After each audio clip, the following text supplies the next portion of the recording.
Hi, this is Paul Evans, and welcome to Prime Power. We're in stage 3 already, and this is the stage in which we are going to grow up. Hopefully that sounds positive. We're going to cover a couple of negative things, and then we're going to conclude with something that's super positive, I believe. But when I look at growing up in business, everyone that I know that is highly successful online and offline is continuing to grow. They're wanting to make their business better. They're wanting to make themselves better. The better we become, the better our business becomes. You know, in life, if I become better as a human being, I become better as a husband, and I treat my wife differently, and she becomes better as a person, right? She becomes an even better wife, and she becomes an even better mom. Same thing happens in our business. When we begin to focus on becoming better as human beings and becoming better in the technology of business, better in the application of business, then our entire marketplace winds up better off, more blessed because of that. And so in this stage, we're really going to examine what it really means to grow up. But we're also going to look at some things on the side of what if we remain immature? What are some immature mindsets? In fact, let's go over that real quick, what we're going to be covering in this section. Number 1 is the top 5 psychological tricks. There's a lot of trickery used out there to sell products, a lot of psychological warfare, if we could go that far with it, to make people make decisions that under normal circumstances they would not have made. Now, because of I guess my position, if I can go that far, because of my position in online marketing, the number of years that I've been around, the number of people that I've been around, I've been privy to some of these, quote, backroom meetings of high-level marketers. And so I know that these psychological tricks are true. I know that they're used to manipulate the masses, the crowds, in order to get them to buy and almost suspend their ability to make a decision so that through this launch process, a lot of people will be buying based on all of the movement of the marketplace rather than saying, I really need to decide if this is best for my business, as I stated in the earlier video in this Prime Power series. You know, a lot of people are just going along with the crowd, and mainstream marketers know this, and they're leveraging that. So I'm going to give you the top 5 psychological tricks so you can be on the lookout for those, and certainly not to use these in the marketplace. Don't use these in your marketing at all because I don't think that they're ethical, and I don't think that they're right for us to use. You know, I really believe in taking the most value to the marketplace, not saying simply how much can I sell, but to say how much value can I take to the marketplace so that I'm rewarded with wealth, rather than going to the marketplace and trying to generate wealth regardless of the outcome. Secondly, immature mindsets. We're going to look at that. Excuse me. We're going to look at immature mindsets because the mind is the catalyst for everything that takes place in our life. You know, we're constantly thinking, weighing. We will say something to someone because we know it's going to encourage them. We'll say something to someone else because we know it's going to hurt them. And so our mind is the beginning of everything that we're doing. And if we don't get our mind right, we are not going to be successful.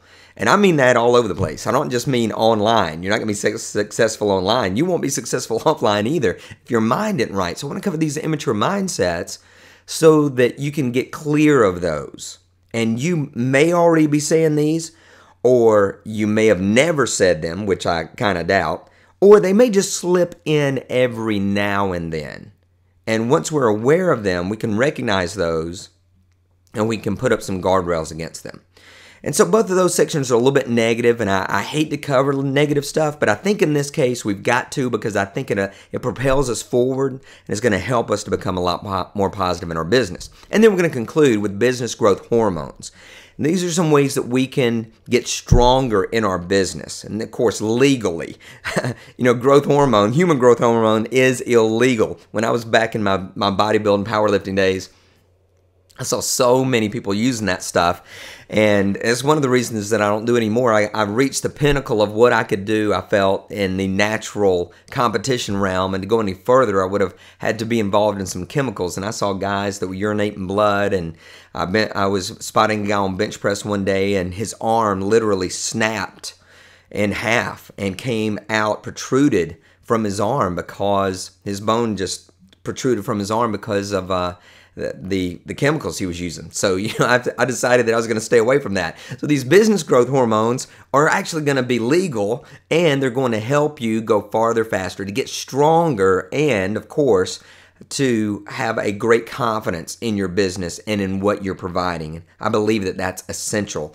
You don't find a lot of people being highly successful that are completely insecure. Instead, it's those who know that they have a talent or a gift. And in the next stage, when we talk about unique value, I'm really going to pump you up on that. We're really going to be able to get into some areas where you can discover exactly where you have strength, maybe unknown strength and untapped strength. You didn't even know it was there. But we'll begin that process when we're talking about business growth hormones. All right, so let's begin with the top 5 psychological tricks that are used out there in the marketplace to cause people to make decisions they otherwise would not have made. Buy stuff they would normally not have bought. But something on the sales page or the sales process caused them to suspend disbelief. You hear that a lot with marketing. If you can cause someone to suspend their disbelief, they'll buy the product. And so that's a big part of these 5 psychological tricks, is to cause you to suspend that disbelief. Deep down you're going, this can't be right. This is too far-fetched. This is too over the top. But these 5 psychological triggers cause you to suspend disbelief and make those decisions you otherwise would not have made. Number 1, the dummy deception. The dummy deception. And this one cracks me up because I see it so much. It's basically an attempt to paint the product creator or those who are using the product as imbeciles, so that you will compare yourself to that person or to the one who's making the money, and you say, if that person can do it, I know I can do it. And the way that it's generally framed is that someone who has a background of couldn't make it through school, dropped out in 6th grade, had been labeled in 3rd grade as a complete idiot. Their teacher told them that they would never amount to anything. They might as well give up on life. They need to quit school. They shouldn't try. They bought into that belief. They quit. They had ADD, ADHD, dyslexia, you name it. They had every major learning disorder on the planet. And then they began to work hard or to experiment or to do some things, and suddenly it clicked, and they found out that they weren't as dumb as they thought they were, because the internet gave them some leverage that they didn't have in school. And now that the teacher's the idiot, the education system is the idiot, and everybody is dumb, and this person themselves were dumb. And so now they're a rich cajillionaire, or, complete newbie. Did not know the internet existed yesterday. Made $35,862.45 in 24 hours. So it's the dummy deception. It is that if you are untalented, if you have no ability to comprehend anything, you've got 0 level intelligence, you have no talents, no skills, no abilities, you can't read, it doesn't matter. It does not matter. You can make it. You can be an idiot and make it. Now, you may be thinking, well, Paul, I'm not that educated, or I do have ADD, or I do have dyslexia. I'm not making fun of real disorders. What I'm saying is that disorders are used and framed in an outrageous scenario so that you will compare yourself to that scenario and say, oh, if they did it, then I know I can do it. Were they really like that? Yeah, who knows? Was it really that bad? Probably not, because deception is used so frequently. Here I am in a lot of different markets, and you guys know that one of my markets is communication, public speaking. If I'm out there selling myself as a speaker, what if I was to say, Paul Evans has spoke before crowds as large as 10,000 people. You'd be going, wow, man, 10,000 people. But what if, now this isn't true, but what if in front of those 10,000 people, I'd simply made an announcement? I'd walk to the stage between sessions, the 10,000 people are mumbling, and I stepped up and said, I've got a quick announcement. Someone in the parking lot with a white Toyota has their lights on. If you own a white Toyota license plate, blah, blah, blah, you've left your lights on. Would that count as me speaking in front of 10,000 people? No. Not in the way that it's framed to make people believe that I have spoken. And, if I was to say I've spoken in front of 10,000 people, what are people imagining? They're imagining me on a stage. There's a podium there. There's PowerPoint screens or whatever. And the audience is enthralled. They're not imagining I stepped to the stage and made an announcement, right? I mean, that's deception. All right, so there's a lot of deceptive practices out there trying to make people believe that the people who created these products are idiots. The people using the products are idiots. And therefore, if you are 0.1 grade above idiocy, you can make it. Now, that's just used as a trick. The truth is, anybody with average intelligence, just average ability out there, can use just about any product on the planet. Almost every product actually works if applied. Most of the products out there really aren't scams, but a scam is used to sell it. All right, so here's the next psychological trick. The infiltration illusion. The infiltration illusion. And really the marketplace generates this, and then marketers simply leverage it. And that is that the gurus or whoever, or those of us who are making a living online, that we know something that other people don't know. Now, honestly, we do know things that someone just starting out doesn't know, but it's really nothing that the average person couldn't learn easily in a year, maybe even 6 months. We really just don't have this pocket full of secrets that we're using that nobody else knows about. But the way things are sold is that you're infiltrating this secret group or this secret knowledge, and you're going to learn about how things are really done. Which is interesting because almost everybody says, well, if this works so well, why are you selling this? If this process works so good, why don't you just do it? Why are you selling it? And then somebody will think, oh, well, I know why they sold it, because they're not telling the real secrets. And so a lot of products are sold on the basis of, this is the real secret. And now you're really going to find out how all this stuff works. So that's the infiltration illusion, that you're going to be stepping behind the curtain. And if you've gone to any marketing seminars and you are trying to sell products, this is something you're actually taught. You're taught to allow people behind the curtain, that people feel special when they go behind the curtain. Or sometimes it's called the velvet rope. Like at the red carpet, everybody has to stay outside that velvet rope. But, we're opening it up and you're getting to step through and you're getting on the red carpet yourself. So the velvet rope has been taken back and you're getting to enter through. So all these things are taught in marketing. And it seems to be an infiltration, but really it's an illusion, because so much of this information of what it takes to make money online is really just common sense. It's common psychology, it's common practice. It's just basically trying to find an angle, is what most people are doing, trying to find an angle to make something that's very old look very fresh. So the infiltration illusion. Number 3, the Advent apocalypse. The Advent apocalypse. See how I'm even using these weird terminologies to make these things seem even more special than they really are. So Advent, what's that mean? It means the arrival. or the coming. So the coming apocalypse. This is a great psychological trick. You probably read 1,000 times the death of AdSense, the death of the internet, the death of webinars, the death of teleseminars, and there's always something dying. Something's coming to an end. Or this is a last chance offer. This will never be offered again in the history of mankind. The coming end. This is the last event I'm ever doing.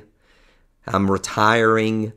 All these tricks that are used to make it seem like the end is coming. And it causes people to make a decision they otherwise would not have made. And part of it, even an apocalyptic type tone, is, if you don't do this now, where are you going to be in a year? And I've used that before because I think that that's kind of a real principle. If you don't get in here and utilize this training now, and everybody else utilizes this training, then where are they going to be in a year, and where are you going to be in the year? When I owned a gym, if one person came in January 1st and trained all year long, another person came in January 1st and quit by February, who's going to be in better shape? It's pretty easy. So the Advent apocalypse is used sometimes just to force that buy based on you've got to do it now because time's running out. And that's not always negative. You can actually use that in a very legitimate way. But the way that you see it psychologically used to the negative is that whole the death of. It's the fear that you're doing something right now. You're following a process right now that really is about to be extinct. And so when you start thinking that what you're doing is not going to last, or what you're doing is about to implode, that fear makes you think, I better take a step. I better do something different, because if I don't, I'm going to lose everything.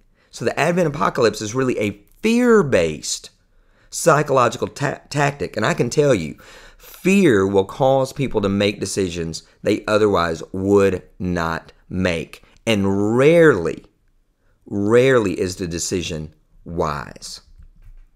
The cash covenant, that you'll make money in X number of days, or you'll make X amount. Now, because of the FTC, most marketers, it's pretty much been said now, it's just not going to happen. You cannot say at all how much somebody may make. And in fact, earlier this week, I was looking at a financial plan for a internet marketing product. And they really laid out the numbers. I was really proud of the system. I was pretty amazed by it.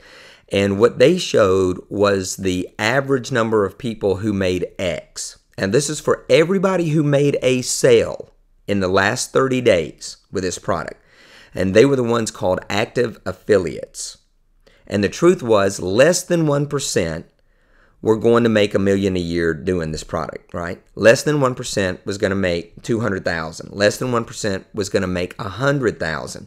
Or when it got down to it, 53%, half of the people actively promoting, half of the people working the system, half of the people who had bought in mentally and were out there promoting the system, 53% on average, we're going to make $30 a month.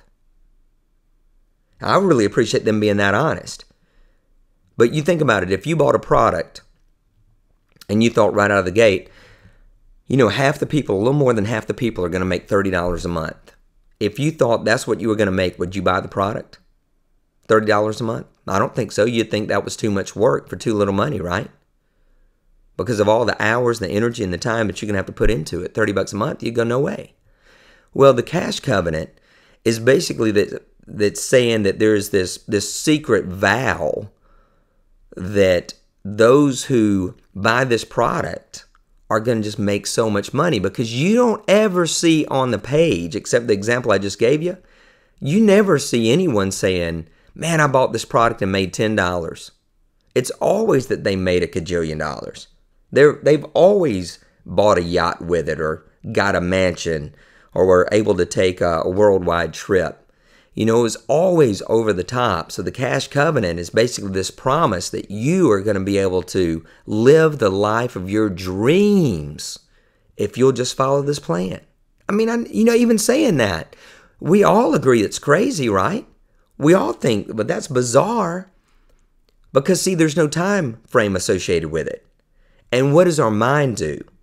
Our mind thinks, man, if that's a month or 2 months, I can do that. But what if they put on there, the average person who retires with this system works at 40 hours a week for 5 years? Would you buy the product? Some would, because some would say, you know what? If I could work 40 hours a week for 5 years and end up making $500,000 a year, I would do it. But deep down we go, well, you know what? That may not happen for me. I may work for 5 years, 40 hours a week, and make $25,000 a year. So the cash covenant is a promise that really can't be kept.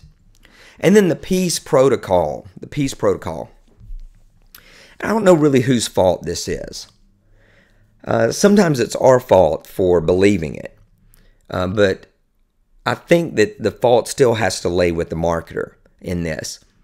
And that's because almost every product is really a piece of the puzzle. It's not the whole puzzle. It's just a piece of it. It's a component.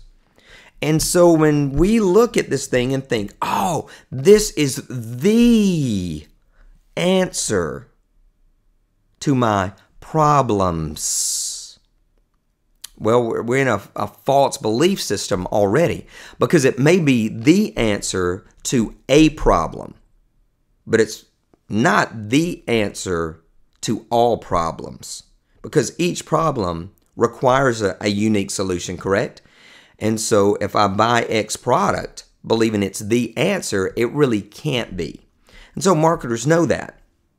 And so the peace protocol is that, and this happened actually a couple of years ago, is that a lot of the marketers got together, kind of the big names, whatever you want to call them, gurus, whatever, got together, and basically each one of them knew when they were going to launch their latest product. And there were 10 product launches that year, 10. They got together early in the year. They planned out the calendar. They planned all the promotions. They promoted to each other's lists. And they made a bundle of money. But here was the thing, that even if you bought every single product, if that was going to become your system for creating your online business, if you bought every single product, you still would not have had your business online. It would have been impossible to have a complete online business buying all those products. It's kind of interesting, isn't it? And then here's the other thing. Because each one of those individuals was vastly different, then the pieces of the puzzle really didn't go together. It was like buying different pieces to different puzzles. Because each one of those puzzle pieces and products was a different component to a different business system.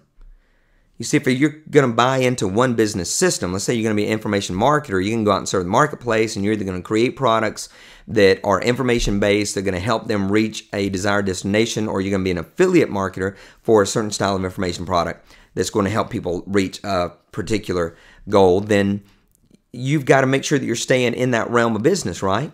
Well, what happens when you buy a product, a piece of the puzzle that is designed for AdSense people, not for information marketers? Or if you buy a piece of the puzzle that's for app creators, but not information marketers. Or you buy a piece of the puzzle that's for software marketers, but not information marketers.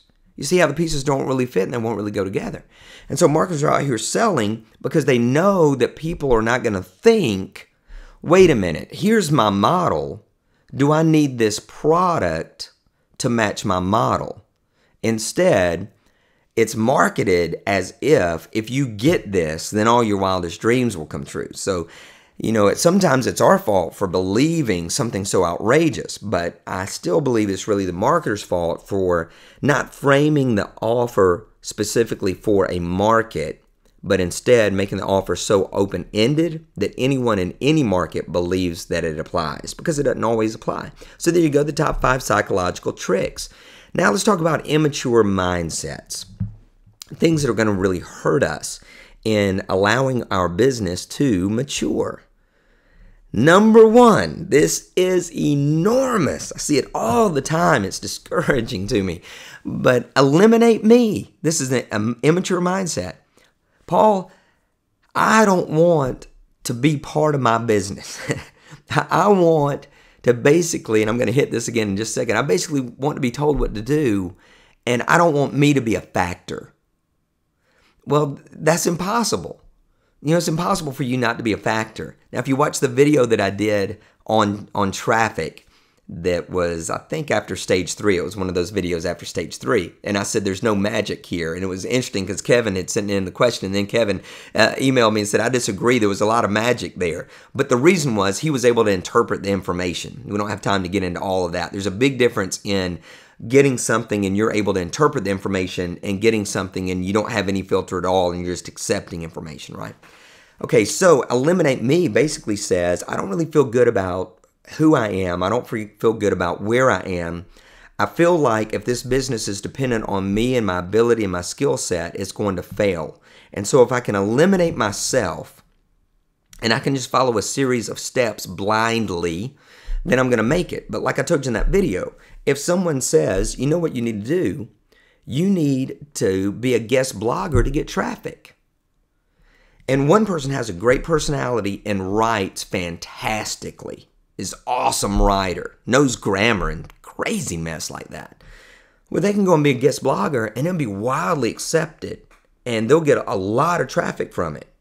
And another person reads the same thing. You need to be a guest blogger. They go, man, that's it. That's secret traffic, guest blogging. But they've got a really stinky personality. In fact, nobody really likes them in their regular life. And they know nothing about grammar and they can barely write. Their English is extremely poor, and I'm using English as an example because that's what I speak, and it's Southern English, of course, and they can't really write a very good article. Every article they write is super average, and when people read it, they're not inspired, they're not encouraged to go out and do anything. In fact, they feel a little bit like, I didn't learn anything new, that was kind of a little bit of a waste. All right, so are there going to be 2 different results? Absolutely. Now they're following the same advice, guest blog, but one person is going to be able to pull it off, and another person is not going to be able to pull it off. Why? Because we can't eliminate ourselves. It's part of the equation. We have to count on ourselves. Now I don't want you to go and say, I can't do anything. Again, stage 4, we're going to eliminate a lot of that negativity thinking and a lot of just the junk thinking that really isn't even accurate and isn't even true. All right, so if you're already going to discount yourself and say, well, I'm nothing, Paul, and I can't, listen, that's just a load of crap. I don't even want you want to hear it because it's not really who you are, but you're using it as an excuse to not succeed. So if something doesn't go right, you can say, well, I said I wasn't any good, and if those marketers had just told me the truth, I could have just followed some steps and made it. That's crazy talk. It doesn't work like that. You know, so and I said in stage 4, buckle up a little bit. I might bring the hammer down. That's a little bit of the hammer right there. We got to quit being silly and naive in business. And so if we think that we're going to step out there and eliminate ourselves as part of the equation, it's not going to work. If you really stink at something, if you're not good at it, well, go get some training. Become good at it if it's a necessary component. But we're all good at something, and instead of spending our time doing the things we're not good at, what if we just go and do things we are aligned with and we are good at? But Paul, they said guest blogging was the way to traffic. There are 1,000 ways of traffic. There's 1,000 ways to build your list. Do the one that fits you. I love that video. It's one of the Dos Equis commercials, beer commercials with the most interesting man in the world. And I don't know if it's called The Secret of Success or something like that, but the guy comes on there and he says, find out what it is that you don't do well. And then don't do that thing.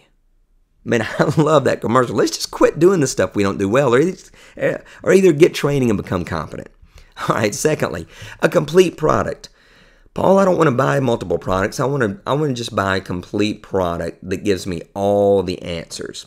You know, I'm not saying that it doesn't exist, but here's the challenge. When people say they want a complete product, they're basically saying, I want something I can follow within a month and I'm done, I'm set. But business is a lot closer to university than it is to taking a one-day seminar. It's a process. You can't learn everything at once. Now, you can learn all of the basics of what you need to know mechanically to run a business within a month. There's no doubt about that. There may be a few more things you might need to learn, but as far as the mechanics go, there's really not a ton to learn to be able to do things online. But as far as the complete product that's going to show you everything, well, it doesn't really exist, because along the way, you're going to have some questions that product is not going to answer. And so that's how we get in this cycle of buying too much, is because we find a gap in a product. And it's not intentional most of the time. It's just that the product creator, in that person's mind, he or she created the product as streamlined as possible. They can't plan a product for every single barrier that you personally may come up against. That's why it's so important to be able to ask questions. That's why it's important to be part of a coaching group or something along those lines. People listening right now that are nicheology members, and I've got a lot. Listen, when I'm doing this training, it's not just for people who are new to me or new to nicheology. We've got a lot of nicheology members that are listening to this training. And yet, what do they get to do? Every single month, they get to ask me questions about the gaps. So I've got complete process in nicheology. But I know they're going to have questions. I wouldn't like, hey, follow the system, and you'll never have another question. Everything will work out. But they're going to have questions. So we have a live Q&A call. And I know some of the mechanics, there's still going to be some questions or something that they're trying that I've not thought about. And I didn't think about doing a tutorial on that. And so they'll say, hey, Paul, here's what I'm trying technology-wise, and it's not working. Got any suggestions? Okay, so the mindset of I should be able to buy something that shows me every single step and I should never need anything else, that's an immature mindset. One, it says you're not really willing to grow and you're not willing to stretch beyond that, which is a little silly in and of itself, right?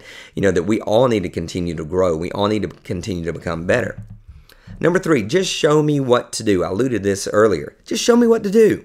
Just show me the steps and I will go do them.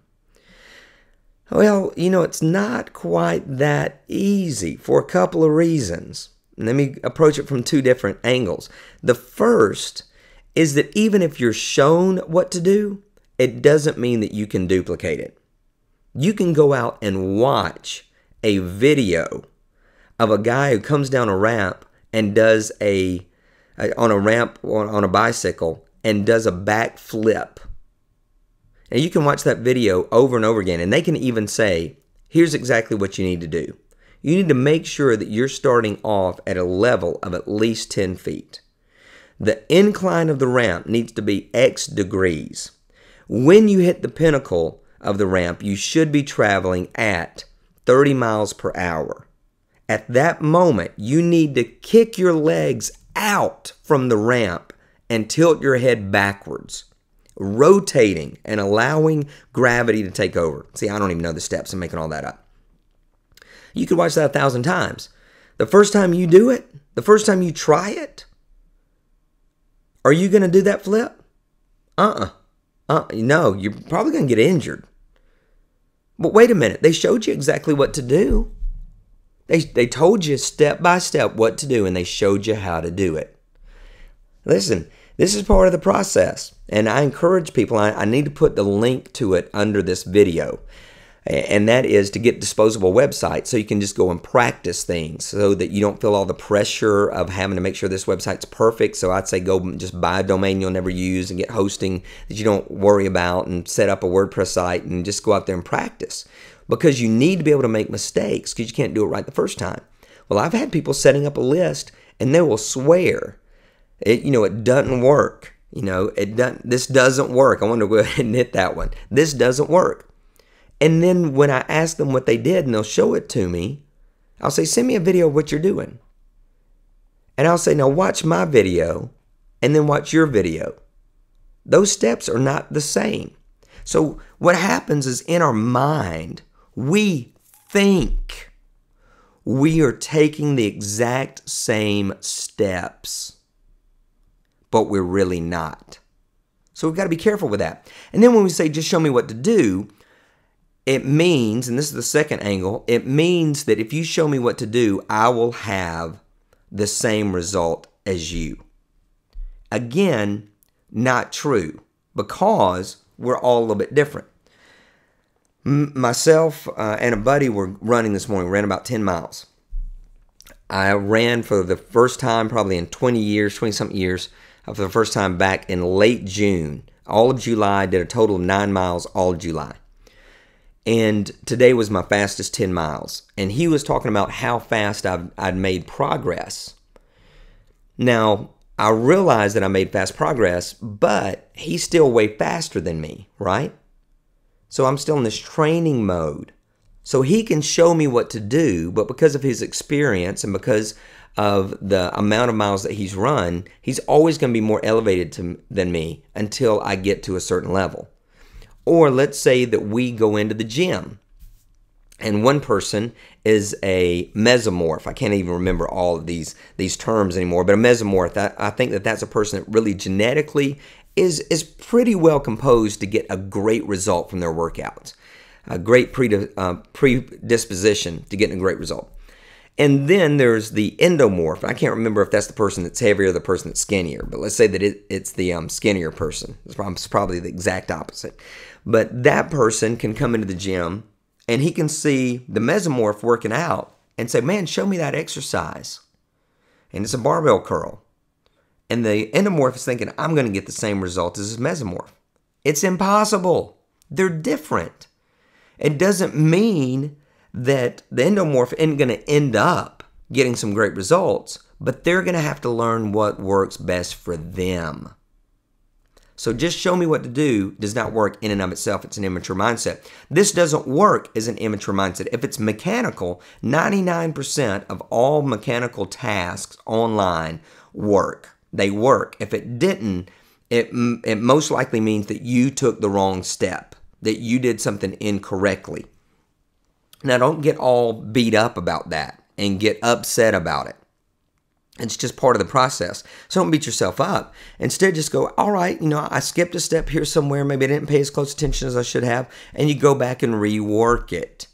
But you can't sit there and say this doesn't work because somebody else did it. This doesn't work. Well, look, that person's doing it.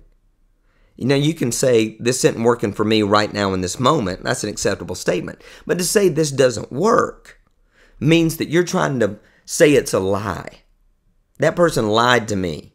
They said that this was going to happen. I just tried it. It didn't work. It did not happen.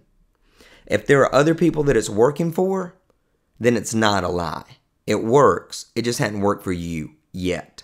And if you've got this type of mindset, it'll demolish you. It'll kill you.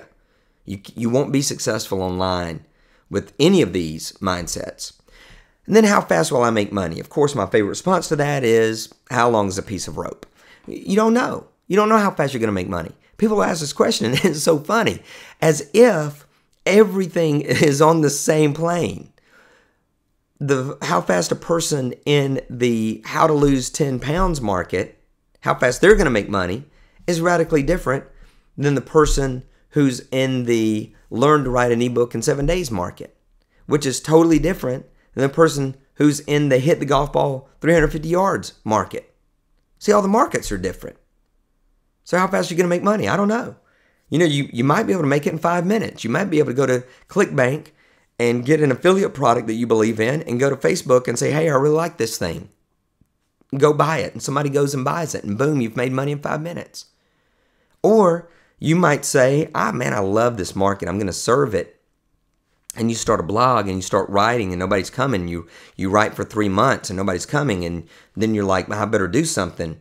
And you get out there and you release some press releases and you announce it on Facebook. And some people start coming to your blog and you start getting some people slowly start building your list. You get one person on your list a day. You get about 30 people a month on your list. And after a year, you've got 360 people on there. You're feeling a little bit better. After 3 years, you got about 1,000 people on there. You're feeling pretty good about that. And you're starting to go, man, this is working out. But it was 3 years or 4 years later that you start making money. So how fast will you make money is a question that really can't be answered because everybody's going to work differently. Some people are going to be driven and some people aren't. Some people are going to be able to work 5 hours a day on their online business. Some are going to be able to work an hour, and some are going to be able to work 10 hours. And sometimes, like it or not, sometimes people will work 10 hours and won't get anywhere, and somebody will work 1 hour and it'll all click for them and it'll work amazingly. So to think that everything's on the same plane and the playing field is equal, and that if everybody followed the exact same program, followed the exact same instruction, that they would all have the exact same result, is a fallacy. It doesn't work in the gym. It doesn't work in marriage. It doesn't work in any area of life. And so the rules of life are not suspended for making money online or for any business. All right, so we covered 2 really negative areas, I think. So let's move on to some stuff that's positive as we close out. So here are the business growth hormones. Number 1, one size doesn't fit all. And I love that. I think that that's what's great about business, is that you get to bring your flavor to it. You get to bring your strength to it. You get to bring your voice to it. One size doesn't fit all. So when you know that, then you get to be creative and your juices get to start flowing. And then the secrets, you want to know what the secret is to making money online or to be successful? The secret is that you find out what works for you. And it probably won't work for other people. And at least not as well. They can kind of use some of the same principles. But, for example, when I step on stage and I'm speaking somewhere, I know what my sense of humor is going to be. Certainly in video like this, I'm not very funny, right? And I have people all the time that are in nicheology that come and see me live, and they're like, I didn't know you were even hilarious. You're just kind of serious on your videos, or, you're light, but, you weren't just like knocking me over in my chair at the house and I was falling out laughing. But, at this event, I could barely catch my breath. Well, what if somebody comes up to me and says, Paul, I want you to teach me to be funny? I don't know that I'm going to be able to teach them to be the same type of humor as me. I can teach them some tricks. Sure, they're going to help them have some good sense of humor. But I don't know that I can make them hilarious. I can stretch them. But I don't know if I can turn them into a comedian. And I can show them some different facets of communication that will certainly help them be incredibly more effective. But I don't know that they're going to have my energy on stage or my connection with the crowd. It's okay, because they're doing things that I can't do. I remember years ago when I had a good buddy of mine that I thought was just an incredible speaker, just to me the best speaker on the planet. And I was talking to my wife one day and I said, wow, I'm just never going to be as good as him. And she said, well, who cares? Just be you. Be the best you can be, and nobody can compete with you, because there won't be anybody like you. So do that. So that's what I did. And that's the exciting thing about business growth. When you start just releasing yourself, and as you follow the plans that you've bought, some of the things are going to work and some things aren't. But some things are going to click, and you're going to go, oh, I get it. And then you're going to have a success, and you're going to think, oh, this is it. But it really wasn't it across the board. It was just it for you. So one size doesn't fit all. Secondly, mechanics are like math. The mechanics of online business are like math. So if you watch a video series that says, get hosting at HostGator, in your control panel, scroll down the page till you see this blue smiley face called Fantastico. Click that. Over on the left-hand side, in the second section, you're going to see this area that says blogs. Third one down, it's going to be WordPress. Click it. It says now, new installation of WordPress. Click that. You click it. It gives you a form to fill out on a page. You can fill out in, about a minute, about 60 seconds. You click the button. It says we're about to finish the installation of WordPress and it'll show you the location. It'll tell you the database that was created. Click here to finish installation. You click it. Under 5 minutes, WordPress is online at your site. Those are mechanics. They're like math. 1 + 1 = 2. It's almost completely unalterable. Maybe there's special circumstance, I don't know.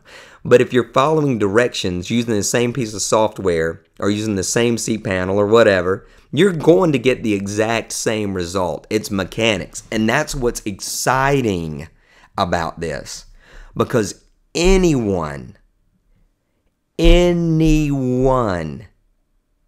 can get an online business up and running. I don't know anybody, and let's say anyone that is not suffering from a mental disability that inhibits them from processing. Okay, I want to be sensitive to that. But anyone certainly watching this video and is understanding what I'm saying, if I'm making sense at all through this, is that you can get your business up and running. There's no question about it. Everybody on the planet can follow video instruction, get a WordPress site up, get a squeeze page up, get their autoresponder online, get an account with PayPal or get an account with ClickBank, and sell affiliate products, and then eventually create their own product and have it for sale online. Anybody can do that, literally. And if you've ever felt like this is too hard, the technology is too much, you can do it absolutely. I've got zero doubt about it. And that's not any psychological tactic. I'm telling you, it's like gravity. It absolutely can be done. Now here's the thing that's a little bit tougher, right? Business is like recipes. It's like recipes. I can go somewhere and eat a great chocolate chip cookie. I'm like, that's awesome. Give me that recipe. I get it. I get back to my house. I get the same ingredients. Exactly the same. Cook it up. Cookies taste different. I'm like, this is not right. Call them up. Something different about this cookie. Well, did you use X brand of milk? No, I did not. That must be the problem. I go get that other brand of milk. Get back. Try it. Doesn't work. Did you use X brand of butter? I didn't do it. You just said use butter. Well, this is the brand that I use. Oh, okay, now you left something out. Well, then even after we do it all, we're mixing it up.